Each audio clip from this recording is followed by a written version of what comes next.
The ultimate move against Japan denying its WW2 history isn't actually arguing it out with them every single day. It's something we've been overlooking the whole time. Once this card gets played, not only will Americans jump on board, but the British, Australians, and even the Dutch will all lose it, grinding their teeth in fury. So what exactly is this killer move, and why does it pack such a punch? Let's get into today's topic.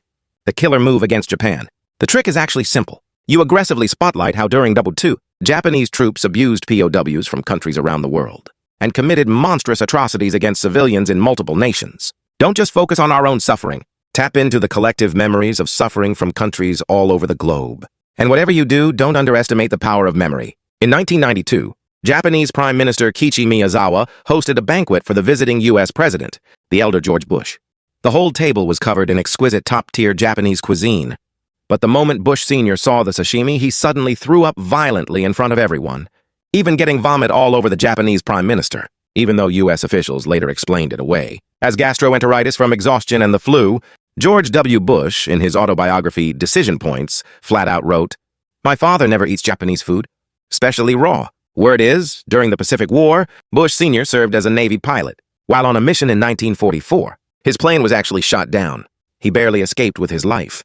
But after learning that several of his fellow airmen were captured and eaten alive by Japanese troops, he could never look at raw food the same way again. Anyone with eyes can see. This wasn't a coincidence. It was a visceral physical reaction to the atrocities of the Japanese military. Clearly, the crimes of the Japanese army back then were never aimed at China alone. They dragged in countries from all over the world. All we have to do is lay this history out, and we can wake up the collective memory of many nations. For example, in April 1942, on the Bataan Peninsula in the Philippines, the U.S. Filipino forces surrendered after running out of ammo and food. 78,000 of them became POWs. But the Japanese forced them to walk 120 kilometers on foot to a concentration camp. That's the Bataan Death March that shocked the world. According to records from the U.S. National Archives, in just 6 short days, 15,500 POWs were tortured to death. Some survivors recalled having to catch small lizards just to stave off hunger, and anyone who got desperate enough to head to a river for water would be shot dead by Japanese soldiers on the spot. That same year, to open up a supply line through Southeast Asia, the Japanese forced through construction of the Thai-Burma Death Railway, forcing 62,000 British, Australian, and other Allied POWs, along with 250,000 Southeast Asian laborers into the mountains to work. These people worked 16 to 20 hours a day, on just 250 grams of rice. At night, they had to sleep in the mud with no roof over their heads. Even if they came down with cholera or malaria, they were just tossed aside and left to die. A lot of people don't get it. Why are these countries so chummy with Japan now, and yet stay quiet about the crimes of that era? The answer is actually pretty practical. It's all for political deals. The governments of these countries have deliberately drawn red lines for the media and the public, pretending to forget history. But forgetting doesn't mean it didn't happen.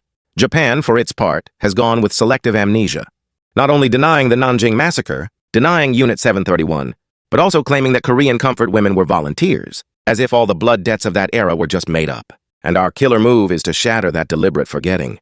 The people the Japanese army killed back then were also Americans' fathers, British compatriots, Australians' family members. The people of these countries have hatred for Japanese atrocities buried deep in their bones. It's just been suppressed by their government's political calculations. As long as we get the truth out about the Bataan Death March, the Death Railway, and all the rest of it, we can wake up their collective memory. And they're not going to sit back and let the Japanese right wing twist the truth anymore. When dealing with Japan, yelling matches don't work. Trash talk works even less. The reason this approach works is that it pinpoints Japan's weak spot. What Japan fears most is being isolated by the international community and being held accountable by multiple nations together. We don't need to argue with them about whether there's evidence. Just lay out the records from the U.S. National Archives, the Imperial War Museum in Britain. Spell out the horrors the Japanese army inflicted in WW2, and let the whole world see that Japanese militarism wasn't China's suffering alone. It was an enemy of all humanity.